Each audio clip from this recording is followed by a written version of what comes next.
Kanuma dhiisii kan bira uffadhu hootu. Dubbiin kaleessaallee as jirti waan ta'eef haasaa kaleetti illee hin deebine. Deemii kun gabrummaa miti baay'isawee. Erga jedhan gabrummaa jedhan jaalalli gabroomfamaadhallee gabroomsaadhallee jaalalaan gabroomuun jibbaa siif qabaachuu koo miti. Erga jedhanii numa dhugoomsina waan uummanni jedhisan deemii tiishertii jijjiiradhu hootu. Biqiltuun bifa akkamii uffataa jirti?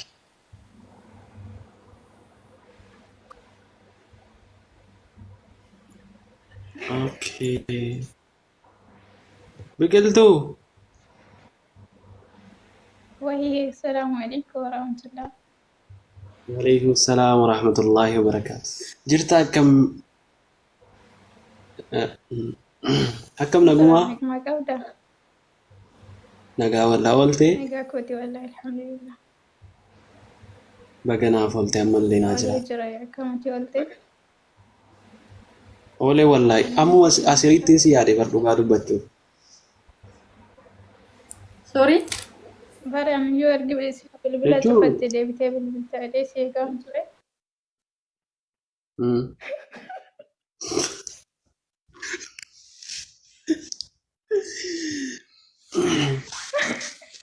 Naga beromsa arti koi. Naga beromsa arti. Ufata jijjiirat do ette wallahi billahi. Ufata jijjiirat do. Adi deeme ufadhu. Adi. Koi wasi gaafa ila dhaggeeffatu qorata maqaan nyaatiin qoftan jedhii taa'e inoo jijjiirrati. Hai. Oftee jiraadhaan kuba qorataa durii san barbaadee dhabee barkaan oftee jiraatu kan ajaja isaa malee ajaja namaan hin deemu. Hai, sorry diimuun turkii na darbe isheen turkii ishee na darbe dhiifama. Okay, rakkoon qabu. Deemee uffata jijjiiradhu uffattu doktor. Jechuun uffata gurraacha uffadhu uffattu. Inni mataa kee irraa iskeerbii na taa'u kan isa kaan jijjiiradhu uffattu. Yalla.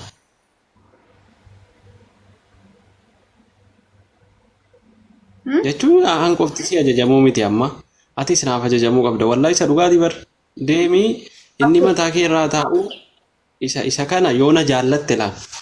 Yoo akkan yeroo hunda waan ati jette aamin jedhee tole jedhee fudhu yoo barbaadde ka'ii deemii isa diimaa isa gajjallaa isa kana jijjiiradhu inni gubbaa taa'u akkasitti kottu. Wal fakkaanne teenya. Yalla.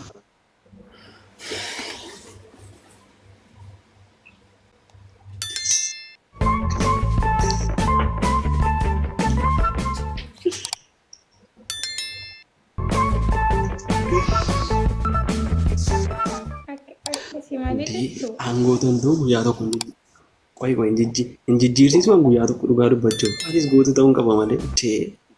Wallahi billahi. Wallahi bagan godhe.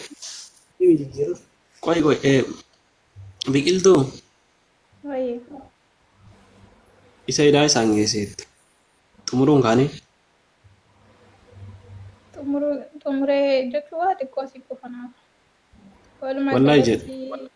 Galgala kanneen xumuru. Wallahi. Tokko moo shan? Tokko miti baay'ee jechuun fakkeenyaaf gosa sadii wayii qopheessee. Barka natti toltaati wallahi collee wayiiti bara. Arfafaara jira. Okay, arfafaara jirtaa? Jechuun lal akkuma nu wali dubbanne san. Bule arfafaara jirtaa? Angaruu reef tokko irra jira yoo na gargaari malee dhugaa dubbachuuf akka na gargaartu abdiin qaba. Booddee yeroo asirraa baane nama tokko hinaasa naa dawwale. Gara barii nyaataatti ganama gisee keessoo fi salaatee ka'ee. Eeywa. Amma ree wal bakka na dhugaa dubbachuuf. Haya. Yeroo akkasitti sillaalu maal natti fakkaatu beektaa qorataa? Obbolaa wayinatti fakkaata. Sorry nu obbolaa miti haati keenya dhalle dhiifama. Haati takka nu hin geenye nu obbolummaa wayiitu waliin qabnu dhiifama. Obbolaa Wait, qoy doktori. doktori waan gaafadha. Eda akka haaraatti waan eegalaa jira jette biqiltuu ati maa inni akka haaraatti si eegalaa jiru sun? Beektaa waatu duraan soogidda natti jedhee achi sukkaara natti ta'ee achi damma ta'ee damni sunu dama keessaa damma nadii jijjiiramuuf deema. Yeroo dhiyoo keessaa gara walalaatti akka jijjiiramu abdii qaba.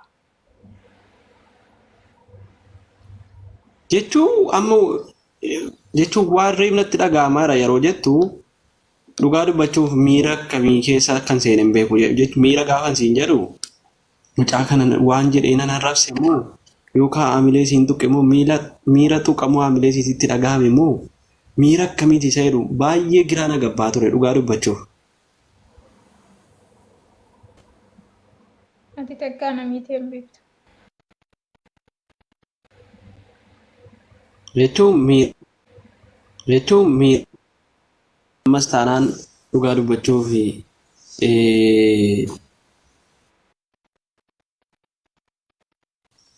akka hiriyaa koo akka tokkummaattiin si ilaalaa baay'ee natti tolta baay'een si mararfadhaa namni yeroo hunda keessaan qorataa jirtaa ooltee hirribaa kaatee qorataa raftee namni naan jedhu siifi doktorii taanee siifi. Sorry, maqaa kiyya keessa baasi mee haasaa xumura maqaa kiyya keessa baasi. Hawaasni hin jira viidiyoo nan waraabaa. Xiqqoo si akkas jejjeedhi waa ilaali malee waan anuma callistee ilaala. Laazim si ilaaluu qaba. Horii abbaa kiyyaa asirra eegaaraan na dhage horii abbaa kiyyaa eegaan jiru bara asirratti eegaa.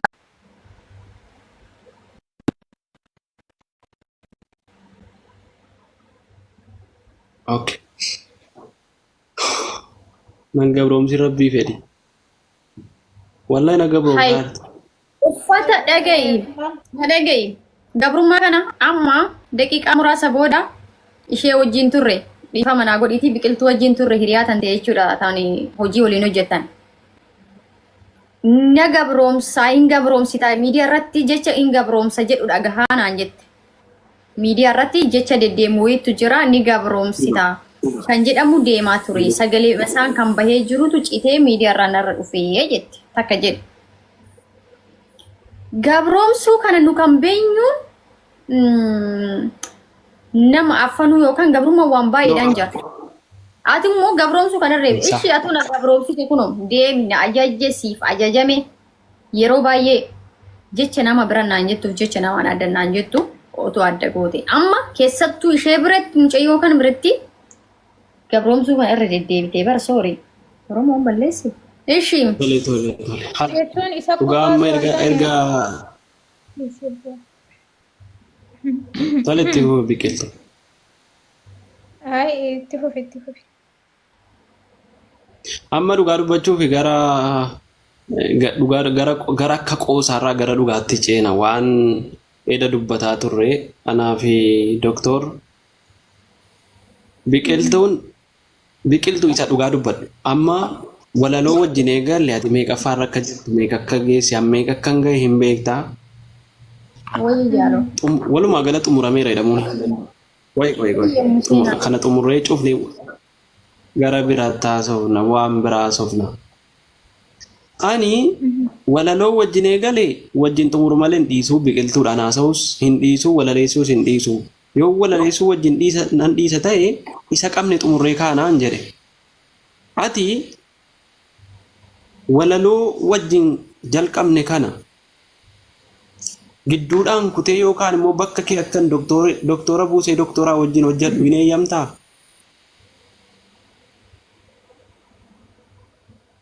Animo.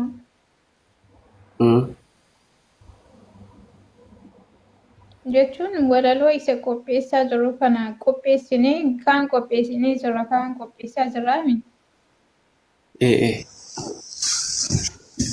Isa san dhiistee ishee waliin hojjechuuma. Isuma ati qopheessite kana sii kedhaa kennee wajjin hojjechuudha bar. Ani taabii kiyyammaa dabarsee namaan kennutti naajjee bar hirriban itti dhabe. Dhageessee doktor. Ayyee waan dhagee anillee deebisii deebi. qorataa. Wayi ka xumurree kaana. Kanaafuu wajjin hojjannee xumurree isa qabne xumurree kaane isa gara kaanii abbaa feete wajjin hojjechuu mirga qabdaa jechuu keeti. Yaa. Dhiibgaa lammata. Anis kanumaan jedheedha. Wajjin isa qabne xumurree isa hafe immoo erga xumurree gara biraatti ceenaa jedhee sitti meera. Isheenis kanuma jettee jechuudha. Xumurtanii? Ani immoo akkanan jedha. Eda kan waliin haasaa turre qorataa yoo iddoo san maqaan koo bu'e rakkoo hin qabu. Yoo garuu itti taa'abeera itti dadhabeera maqaa iddoo ishee hin buusu waan isheen sun jettu si ta'uu dhabuu hin beeku garuu dubartii wajjin inni walaloo barreessu nan dhagaheen jira. Dubartiin sun yoo maqaa kan kootiin fakkeenyaaf qorataa koo bakka jettu san inni illeen maqaa san biiftuu koo jedhee akkasitti wal jala akka nama jedheetti jettan is normaali. Yookaan immoo atillee walaloo kan kee bakka dubbii Oromoo baha hin dhoogganii gala dhoogganii jedhe Oromoon. Ani fixachiisii ka'iitii dubbii kan keef deebisu. Anna yookaan bakka qorataa kan koo jedhu san sagalee kootu keessa bu'ee hojjeta walaloo kan.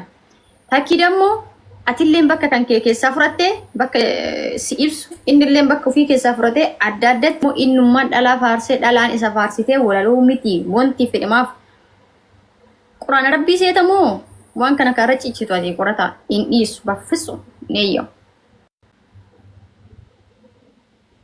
Ani bakka kana qorataa gaafadha. Maal jettee ati qorata osoo ofii kooti yaadatti kennin yaada isaa gaafadha. Maal jetta? Ani danfite dubbii. Yoo biqiltuuni bakka maqaa kee buuftee yookaan maqaa nama biraa buuftee rakkoon qabu nan kennaa. Hin hojjannaa yoo si akkasiin jetteen jedhan kan siiti waan ta'eef. Yoo siin immoo lakkin buusu jette an waanin waliigalteedhaan wajjiniin jalqabe tokko akkuma waliigaletti xumuree isa lamiitti immoo lammataa yookaan hojjechuu dhiisuu dandeenyaa yookaan immoo waliigaltee biraatiin haala biraatiin karaa biraatiin hojjechuu dandeenyaa dheenitti. Ani namuma yaada kana fide ani kobar maqaa kee jijjiirii maqaa nama biraatiin dubbadhu jechuun anaaf eenyummaa kee kan dabarsi nama biraatiif laadhu yookiin immoo waan itti hajjaatee dhabde kana dabarsi nama biraatiif laadhu akkanaan jedhama itti fudhadhaan. Anyway, ani dachiin kun samiin kun walitti dadhabnaan maqaan kiyya hin jijjiiramu. Maqaan kiyya akkasumatti ta'a. Waan fedhe yoo dhufe ani maqaa kiyya maqaa nama osoo maqaa qabu amma nu miti bar nu jennee miti bar osoo jiru maqaa nama biraatti waamamee na waadhaan si himu jedhamure. Amma wanti sii galuu qabu biqiltuu Dr. Siifis. Namni waan jalqabe tokko waan irratti walii gale tokko xumuruun dirqama. Isa sichiti tarii immoo yoo ta'e hojjetu yoo hin taane dhiisuu danda'a. Waan jalqabe tokko immoo xumuruun dirqama isaati waan itti dadhabe tokko. Amma isiin hojii hojjetaa hojiirraa kaatee barreessaa itti dadhabdee hojjette. Itti dadhabuu caala immoo kaayyeeffattee wanti kun waan keessa koo jiru sii galee waan keessa koo jiru itti dhimmitee waan nama fayyadu itti kaayyoo fi gara sana deebiftee waan hojjetteefi tokko haamilee sii cabaa inni lammaffaa immoo dadhabbii baay'ee qaba jechuun mana namaa taa'anii hojjetan waan ta'eef. Anis hojii hojjetaa itti dadhabaa hirribatti dhabee sa'aatii hirriba koorraa kutee of dadhabsiisee isii wajjiniin hojjedhe akkas jedhe asitti wal keessatti walitti iyyaa. Kanaaf waan eegalte tokko waan xumurte eegaltee miti bar xumurame bar sagalee qofa waraabamu malee xumurameera bar sagalee waan xumurame kana xumuratti godhanii cufuun immoo dirqama akkamitti mee anaaf isiyyoo wajjin halaala walirraa teenye miti qaamaan wal bira ciimne kilaasii tokko keessa teenye wajjiniin hojjanne silaa akkoo haaruun qabdu waan kanatti nu jabeessuu qabda dhugaa dubbachuuf isuma dhugaati bar. Akkaan isa akkasiin jedhee baramma taabii yeroo dheeraaf waliin ta'anii itti taa'amnee barreessaa turre hirribatti hidhamnee jechuudha. Yeroo dhuftee guyyaa takka keessa waan kana diigaa waan kana jijjiiraa jettu ani isiin dubbachuurra yoo ati yaada kana fudhachuu kee iddoo natti dhaga'amanii maaliif akka itti hirribatti hidhamnee itti taa'amnee itti hojjenne ni beekta waan taateef. Onneen koo keeti abshir wallahi nama tokko iyyuu hin kennu keetu. Siigalee onneen koo keetuma nama tokko dabarsee hin kennu abshir. Eenyuun jira? Utuu biqiltuun iyyuu nama onneen koo waa'ee kadhaa gahe siiniin jedhaa bar. Utuu biqiltuun fudhachuuf onnee jaalala gara bultiitiin irraa fudhachuuf tattaafataa jirti ta'e silaa yoona akkanatti lakki waan wajjin eegale nan xumura jedhee hin dubbatu siigalee waan isiin hiriyaa gaarii waan isiin nama gaarii taatee fi nama gaarii haaluma gaariidhaan jecha gaarii gocha gaariidhaan wajjin hin deeman siigalee akkasii wallahi akkasii. Okay. Achirratti jechuudha. Afaaniin onneen kootii onneen kan koo keetii onneen keekiyya jechuun tasuma hin fudhadhu. Nama onnee wal jaallatu yookaan jaalala dhugaa waliif qabu jechuun nama waan jedhan walii dhagahu. Nama waan ansiin jedhe atis dhageette kana jechuun si gorsa yookaan si gabroomsaa amma miidiyaa irra deemu kanaa miti. Nama atillee waan an jedhu dhageesse anillee waan ati jettu dhagahudha. Ati yoo waan antiisi wanti kun naaf intaa wal hubatuun hin jiru bar wal hubaddaas. Bagataani numaaf dhiisi ka keenya lamaan hedduu numaaf dhiisi soorii galatoom. Dhiifama biqiltuu bakka sii bu'ee dhiifama siin jedha. Dhugaa rabbii. Dhiifama. No. Rakkoon qabu. Fudhata. Hedduu keenya isaa wanti inni fedhe naanaa jedhu. Innis waan fedhe naanaa jedhu anillee waan fedhe isaanaa jedhu. Hedduu keenya soorii warri koomintis ta'e warri gastii keessan seenina. Ati na jaallataa?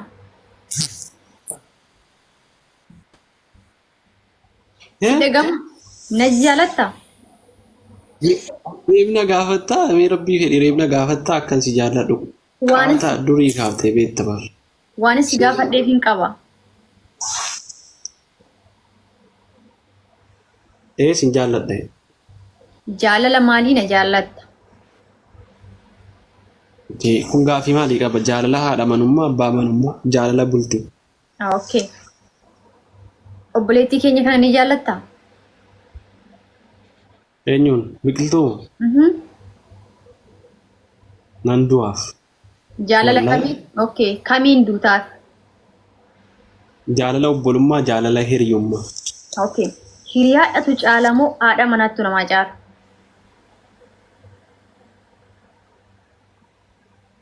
Sanammaa haati manaa akka haadha manaatti caalti malee hiriyaan akka jaalalli gargari bar jaalalli hiriyummaatii fi haadha manummaa gargari bar jaalala obboleettiif obboleessaa gargari jaalala haadhaaf abbaa gargari bar. Jaalala haadhaaf abbaatti hin qixxeessine nama baay'isa keenya kana jaalala haadhaaf abbaatti hin qixxeessine jaalalli anaaf qabu fakkeenyaaf jaalalli bultii keessatti baay'ee murteessaadha abbumatu qabata bultii fi abbumatu jabeeffata siigalteemi. Atotoo jaalala wayii jaalala siif qaba jechuu odoon ta'in jaalala hojiinis agarsiisuu qabda bar.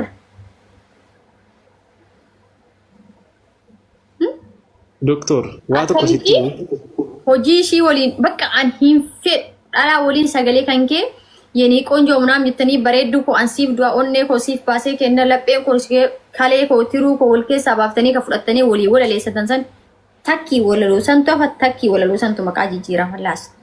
Kanaan ala jecha takkan qabu. Afaanis jaaladha nanaaf. Gatii takka. Isa nama arra gadhiisa. Maaltu sitti dhagaame qoy. Inni qoy fakkeenyaaf maqaan qabu fakkeenyaaf kan arra gadhiifame sun. Waan itti dhagame booda saatii tokko. Asirratti hunda isin dubbatan hunda isin dhiisan. Kanaan saatii tokko dura gadhiise fakkeenyaaf lubbuu koo lubbuu minaaminteeshinii hin qabu.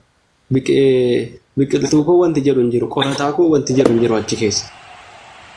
Seeftii walaluu seeftii isaa eeggatee jechuun nama hundaaf ta'uu danda'u. Amma yoom biqiltuu koo jedhe anaaf biqiltuu qofa fakkaata. Siigalee akkumati jettu akkumati yaadaa jirtutti. yoon doktorii koo jedhe anaafsi jechuun waan anaafsi qofa ilaallatu yoo immoo waan nama biraa fakkeenyaaf boontuu jechi jedhu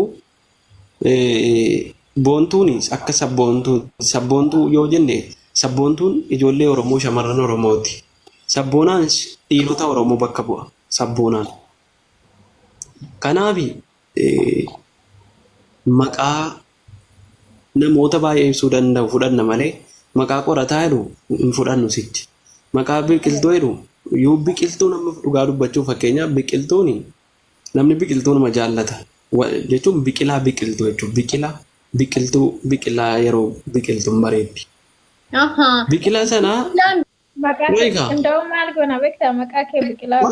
biqilaan biqiltuu yeroo biqiluun bareedaa biiftuu yeroo aduun gadi baatu hin bareeddu jechuudha. Wayi fattiin deemaadhaan xumuree baramallee.